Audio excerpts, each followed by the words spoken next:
નમસ્કાર વિદ્યાર્થી મિત્રો. જે વિદ્યાર્થીઓ diploma in general nursing third યરમાં છે એ લોકો માટે હું લાવ્યો છું ગુજરાત નર્સિંગ કાઉન્સિલના પેપરનું સોલ્યુશન. તો Gujarat nursing council general nursing third year final examination community health nursing part 2 એનો પેપર જે 12 જૂન 2013 લેવાયેલું છે એનો સોલ્યુશન છે આપણે આજે કરશું.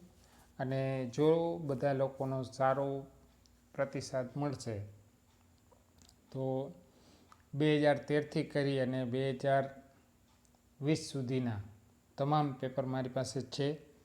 બધા પેપર મારી પાસે સોલ્વ કરેલા છે, રેકોર્ડિંગ કરવાના બાકી છે. જો સારો પ્રતિસાદ કરી અને બધા થર્ડ યર આની અંદર જોડાય અને ખાસ ફર્સ્ટ યરમાં પણ ઓલમોસ્ટ સેમ જ આવે છે, એટલે ફર્સ્ટ યરવાળા પણ રેફરન્સ જોઈ શકે છે આની અંદરથી. અને જે એએનએમ છે એએનએમને પણ ડિટેલની અંદર કદાચ જાણવું હોય તો એ લોકો પણ આની સાથે જોડાઈ શકે છે, જેનાથી એને વધારે પ્રોગ્રામ ડિટેલમાં ખબર પડશે. ઓલમોસ્ટ થર્ડ યરમાં જે આવે છે એ જ સેકન્ડ યર એએનએમમાં આવતું હોય છે, પણ થોડા ઓછા પ્રમાણમાં આવતું હોય છે. તો ચલો આપણે આ પ્રશ્ન નંબર 1 છે એના વિશે જોઈએ. તો discuss in brief the benefit of industrial worker according to ESIS, એટલે કે સ્ટેટ ઇન્સ્યોરન્સ ઇન્ડસ્ટ્રીયલ સ્કીમ છે એના મતે જે ઇન્ડસ્ટ્રીઝ વર્કર હોય એને શું લાભ થાય. Answer: according to state insurance scheme is a self-financing social security and health insurance scheme for the Indian workers. The fund is managed by the employee state insurance company according to the rules and regulation stipulated in ESI Act 1948. EIC is a statutory body and administrative ministry is the Ministry of Labour and Employment, Government of India ના જે આપણે ministry છે એ મિનિસ્ટ્રીની અંદરની આ manage થતું હોય છે. એટલે કે ESIC કરીને છે જે કોર્પોરેશન છે, ઇન્સ્યોરન્સનું કોર્પોરેશન છે એ આ મેનેજ કરતું હોય છે. અને આપણું જે 1948 એક્ટ છે ESI એક્ટમાં આ બધું પ્રાવધાન છે. કયા કયા બેનિફિટ મળે તો કે મેડિકલ બેનિફિટ મળે, સિકનેસ બેનિફિટ મળશે, મેટર્નિટી બેનિફિટ એટલે કે જે મેટર્નિટી લીવ વગેરે છે જે અત્યારે ગવર્મેન્ટ આપે છે. પછી ડિસેબિલિટી કે કંઈ પણ કામ કરતાં ડિસેબલ થઈ જાય, એક્સિડન્ટ થયું ને કોઈ કારણોથી ડિસેબલ થાય તો એનો બેનિફિટ પણ એને મળવાપાત્ર છે. ડિપેન્ડન્ટ બેનિફિટ એટલે કે જે વ્યક્તિ કામ કરે છે એના ડિપેન્ડન્ટ હોય એટલે કે એના ઉપર આશ્રિત લોકોને પણ બેનિફિટ મળે. એટલે કે એક સન જો કામ કરતો હોય તો એના પેરેન્ટ્સને પણ બેનિફિટ એના ESI મુજબ મળી શકે. ફ્યુનરલ એક્સપેન્સ એટલે જે પણ માણસ છે એનું છેલ્લે જ્યારે મૃત્યુ થાય ત્યારે ફ્યુનરલ માટેનું બેનિફિટ છે એ પણ મને મળવાપાત્ર છે. બરાબર. ફ્યુનરલ એટલે આપણે જે અંતિમ વિધિ માટેનું જે હોય, માણસ મૃત્યુ પામે પછીનું જે એક્સપેન્સ હોય એ પણ આનામાંથી મળતું હોય છે. અને પછી 7મું છે રિહેબિલિટેશન એલાઉન્સ. જો માણસને પુનઃવસવાટ કરવાનું થાય તો એના માટેનું એલાઉન્સ પણ આને મળવાપાત્ર છે. તો આ બધા જે બેનિફિટ છે એ મળવાપાત્ર છે. પછી નેક્સ્ટ છે રાઇટ, મતલબ એ હતું અને હવે ક્વેશ્ચન નંબર 1માં બી છે write on mechanical hazard and what step to be taken to prevent it. Mechanical hazard શું છે અને એને પ્રિવેન્ટ કરવા માટે આપણે કયા કયા રસ્તા લેવા જોઈએ. Hazard associated with working near or on machinery varies upon the exact machine used but including the exposure to moving parts. જો મૂવિંગ પાર્ટ્સ હોય કોઈ પણ મેકેનિકલ એટલે કે મશીનની ઉપર કામ કરતા હોઈએ તો શું શું આપણને નુકસાન થઈ શકે અથવા હેઝાર્ડ થઈ શકે, તો એમાંનું એક છે કોઈ મૂવિંગ પાર્ટ હોય તો એનાથી આપણે ઇન્જુરી થઈ શકે. બરાબર છે. That is risk of ઇન્જુરી from engagement, એટલે કે આપણે કામ કરતાં કંઈ લાગી શકે છે. પછી બીજું છે ફ્રિક્શન, એટલે કે ઘર્ષણને કારણે ઇન્જુરી થાય. એબ્રેશન એટલે કે ઉપરની જે ચામડી નીકળી જાય, કોઈ કટ થઈ જાય, અથવા સ્યુરિંગ થાય.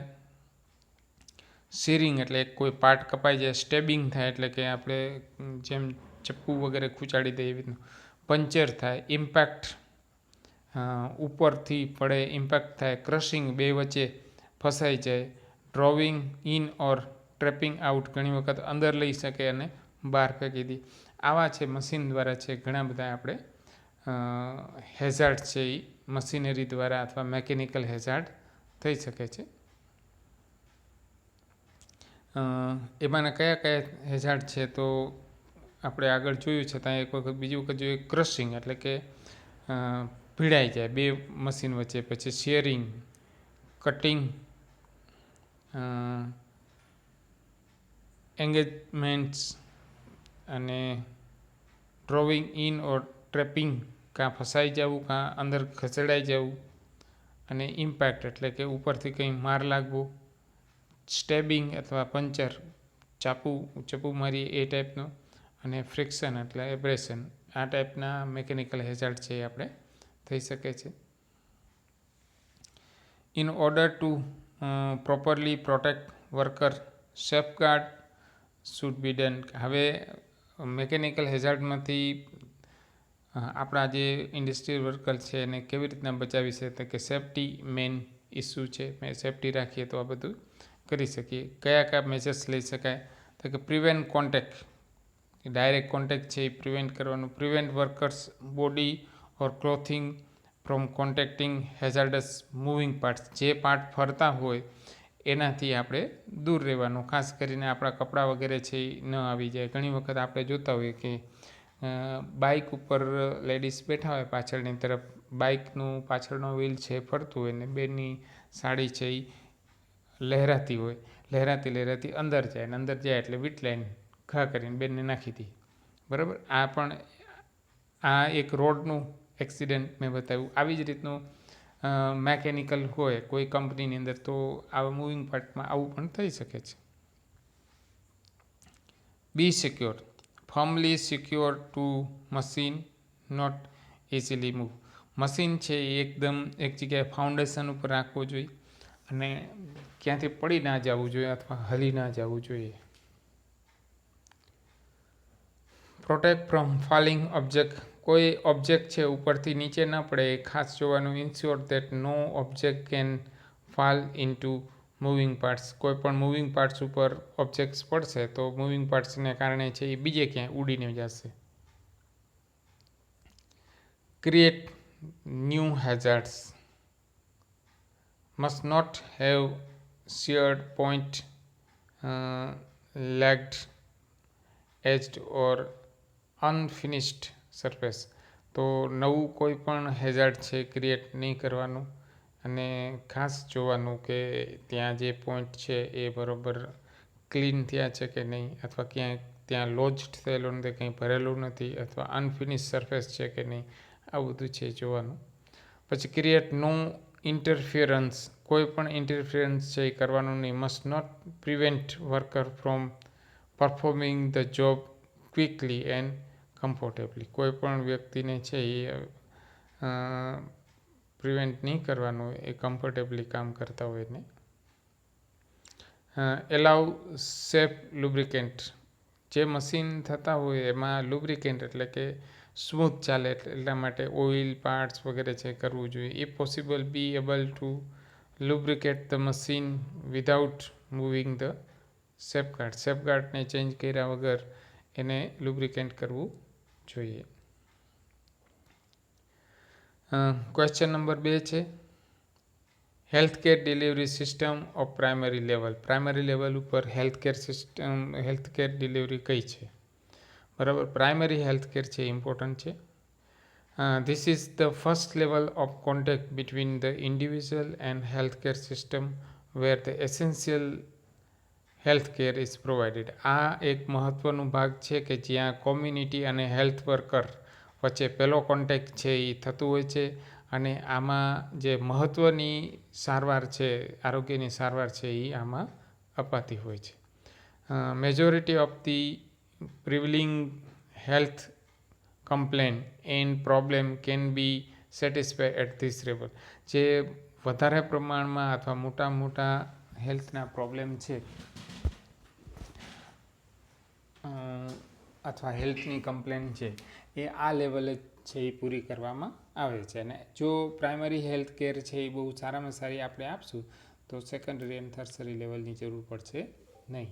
અને ક્યાં આપવી? તો કે જ્યાં લોકો રહેતા હોય ત્યાં આપવી, લોકોને પરવડે એવી આપવી અને લોકો સ્વીકારે એવી આપવી.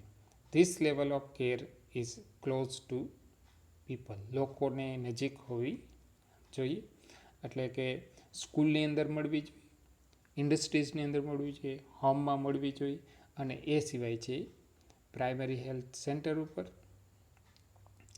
અને સબ સેન્ટર ઉપર. અત્યારે વેલનેસ સેન્ટર પણ એના માટે જ બન્યા છે.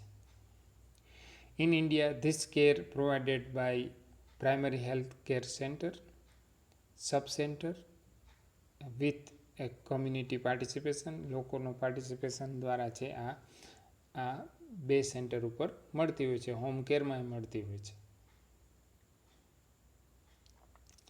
According to 1978 Almata Conference, primary health care is essential health care made universal, accessible to individual and acceptable to them through their fully participation at the cost the community and country can bear.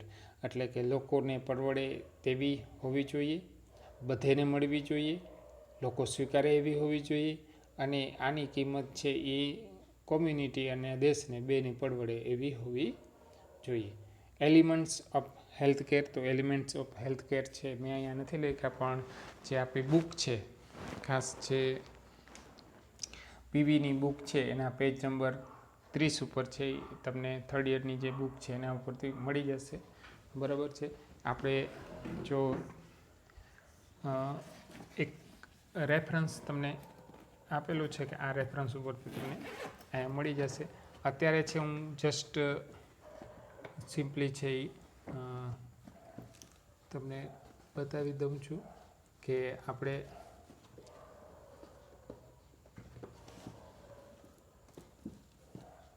જે AIIMS અને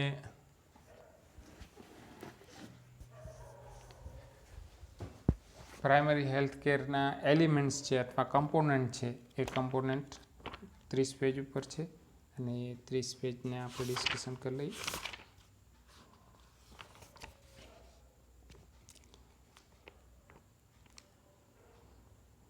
તો આને elements પણ કહી શકાય, અને બીજું કેવું હોય તો કહી શકીએ component of health care.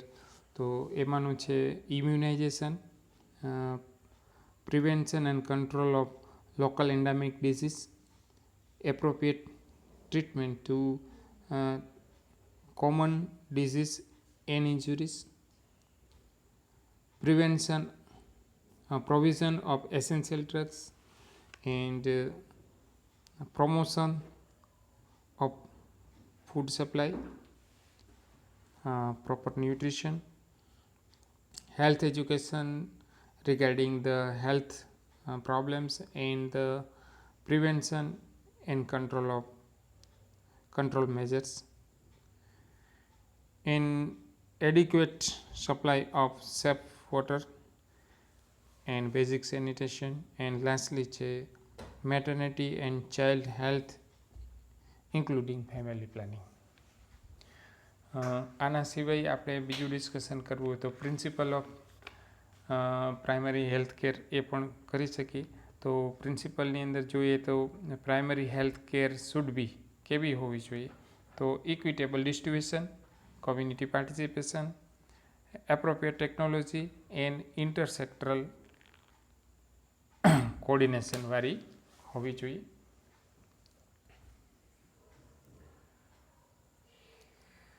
The health problem of age people એટલે કે જે લોકો ઉંમર લાયક છે એ લોકોના શું શું પ્રોબ્લેમ થઈ શકે.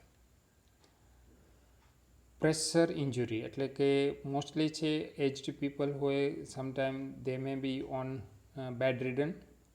તો બેડ રિડન ન હોય તો એનું ન્યુટ્રિશન લેવલ છે may be not good as young. તો એને કારણે છે એ પ્રોટીન ઓછું થઈ જશે. પ્રોટીન ઓછું થઈ જવાથી જે આપણી સ્કિન છે એ પેપર સ્કિન થઈ જશે, એટલે એમાં પ્રેશર ઇન્જુરી થવાના ચાન્સીસ છે. જે પ્રેશર પોઈન્ટ હોય, દાખલા તરીકે પેશન્ટ સૂવે ત્યારે સ્કેપ્યુલા છે એ પ્રેશર પોઈન્ટમાં આવશે, બટક્સ છે એ પણ પ્રેશર પોઈન્ટમાં આવશે, અને જે હીલ છે પગના એ પણ પ્રેશર પોઈન્ટમાં આવશે. અને આની અંદર ઇન્જુરી થાય, અને ઇન્જુરી થાય તો અહીંયા બેડ સોર થાય.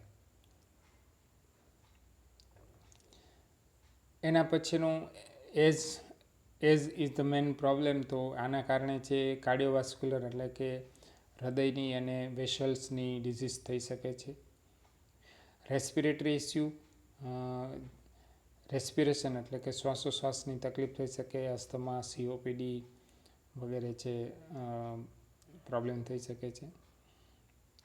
જેનાઇટો યુરિનરી પ્રોબ્લેમ એટલે કે યુરિન ખાસ કરીને પ્રોસ્ટેટ વગેરે થતું હોય અથવા ઇન્કોન્ટિનેન્ટ ઓફ યુરિન થતું હોય, આવા પ્રોબ્લેમ છે થઈ શકે છે. પછી ડાયાબિટીસ મેલાઇટસ, જેમ ડાયાબિટીસ ટાઈપ 1 અને ટાઈપ 2 છે, એટલે કે insulin dependent diabetes and non insulin dependent diabetes. તો નોન ઇન્સ્યુલિન ટાઈપ 2 છે એ ઓલ્ડ એજમાં થાય છે અને એ મેઇન હોય છે. અને ઇન્ડિયાની અંદર આવું કેવું હોય તો કહી શકીએ કે now India become a hub for diabetes type 2. પછી છે થાઇરોઇડ. તો ઉંમરના હિસાબે જેમ ઇન્સ્યુલિન ઉત્પન્ન નથી થાય તો એમ થાઇરોક્સિન પણ ઉત્પન્ન નથી થતો, એને કારણે જે હાઇપોથાઇરોઇડિઝમ થવાના ચાન્સીસ વધારે છે. ડિલિરિયમ, માણસ છે એને ડિલિરિયમ ભૂલાઈ જાય અને વધારે બોલતું થઈ જાય એવું થાય. ડિઝીનેસ એટલે કે ચક્કર આવે. અને લાસ્ટમાં છે સ્ટ્રોક એટલે કે માણસને પેરાલાઇસિસ થઈ જાય. 2 પ્રકારના પેરાલાઇસિસ થઈ શકે છે. એક છે ઇસ્ચેમિક અને બીજું છે હેમરેજિક.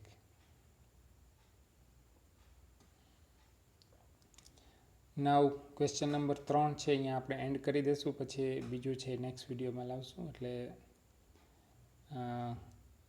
અહીંયા લગી 20 મિનિટની આસપાસ થઈ ગયું છે. એટલે આશા કરું છું આપ લોકો આને પસંદ કરશો તો બીજા વિડીયો આવશે. અધરવાઇઝ જો લોકો ઓછું નિહાળશે તો પછી હું ખોટો ટાઈમ વેસ્ટ આમાં નહીં કરું. આ 2013નો પેપર છે. આવી જ રીતનું છે મારી પાસે 20 લગીના બધા પેપર છે. ચલો તો આગળ વિડીયોને શેર કરો, બધા લોકો જુઓ, અને આપણે છે ફરી મળશું. ત્યાં લગી રજા લઈએ. જય હિન્દ.